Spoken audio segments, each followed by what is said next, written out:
بسم اللہ الرحمن الرحیم انما یخشی اللہ من عباده العلماء. سوچو میرے عزیز دوستوں، چیزیں ہے، طریقہ کار ہے، مختلف شعبے دین کے ہیں، کوئی کس کو کسی سے مناسبت ہے. اور ایک اور چیز بھی عرض کر دوں، دین کے کام جو کرنے والے ہیں، دین کو دیکھیے.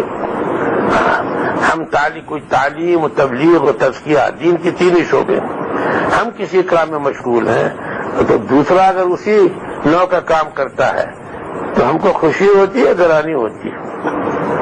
اگر خوشی ہوتی ہے، امام سارانی نے لکھا ہے مخلص ہو، اور اگر گرانی ہوتی ہے تو مفلس ہو. اپنی اصلاح کرو، وہ تمہارا تعاون کر رہا ہے، تم اس میں جو ہے تم کو خوشی ہونی چاہیے.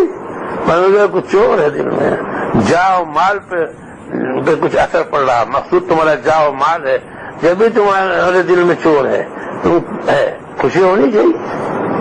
اور مثال جب دی ہے بہت جماعت جنازہ جو ہے کسی کا، لوگ کم ہیں،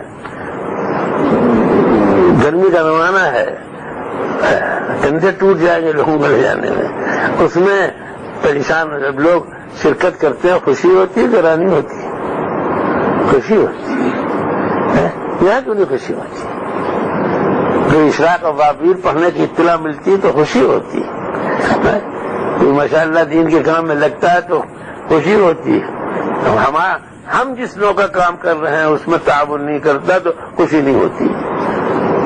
بلکہ ہے کیا چیز ہے، دین کو آگے کرو، تعلیم میں لگا ہوا ہے، تبلیغ میں لگا ہوا ہے، تزکیے میں ہے، دین کے کام میں لگا ہوا ہے.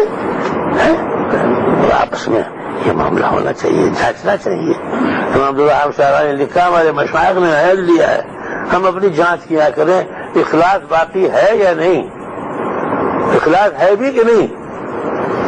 اور تھا تو موجود بھی ہے، 1,00,000 روپے ملے، وہ جیب میں ہے بھی گئی، جیب تو نہیں کٹ گئی. اس کا معیار جان کیا دیکھو چیزیں، یہ باتیں تھیں، باقی باتیں ہوتی ہیں حواس حضرات سے کرنے کی تھوڑی موقع